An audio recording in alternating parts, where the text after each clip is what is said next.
हे अकोट तालुक्यामध्ये अकोट शहरात नवीन बिल्डिंगचं पदार्पण आहे. त्या संदर्भात आपल्या सोबत आहेत भाजपचे काही कार्यकर्ते आणि त्यांच्या काही समस्या आहेत. त्या समस्यांबद्दल आपण जाणून घेऊ त्यांच्याकडून, ते त्यांना काय सांगायचं आहे. सर, आपल्या काय समस्या आहेत? काय सांगणार आपण? नमस्कार. आम्ही पुनर्वसनचे गावातले गावकरी म्हणून इथं बोलत आहोत. बऱ्याचशा आमच्या समस्या काही निवारण पण केलेल्या आहेत शासनानं. जसे 1 एकर शेतीचा मुद्दा आपल्या आमदार साहेबांनी मार्गी लावलेला आहे आणि प्रत्येकाला जे 1 एकर शेतीचं वाटप इथं आज करण्यात येणार आहे. परंतु आमच्या मूलभूत समस्यांकडे बऱ्याच शासनानं दुर्लक्ष केलेलं आहे.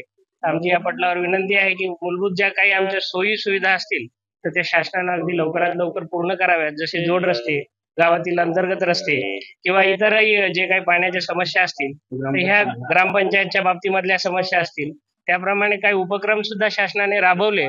जसे की बाबा मुलांना इथं लायसन्ससाठी किंवा वाहन चालवण्यासाठी ट्रेनिंग वगैरे देण्यात आले. पण त्यांना वाहन घेण्याकरता पैसाच नाही, तर त्या ट्रेनिंगचा काय उपयोग?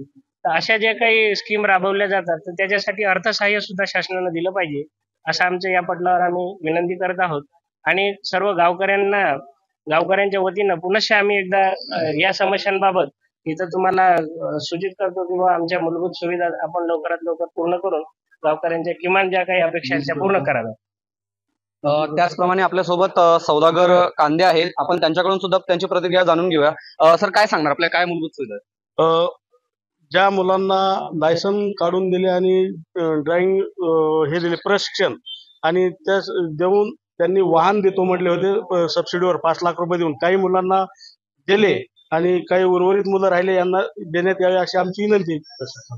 आपण बघू शकतो की इथं अकोट तालुक्यामध्ये असा भव्य असा कार्यक्रम आहे. त्या कार्यक्रमात आपले काही भाजपच्या कार्यकर्ते आहेत, त्यांनी आपल्या मनोगत इथं व्यक्त केलेत आणि त्यांनी सांगितले की साहेबांपर्यंत ह्या गोष्टी पोहोचाव्यात, त्यासाठी आपल्याकडे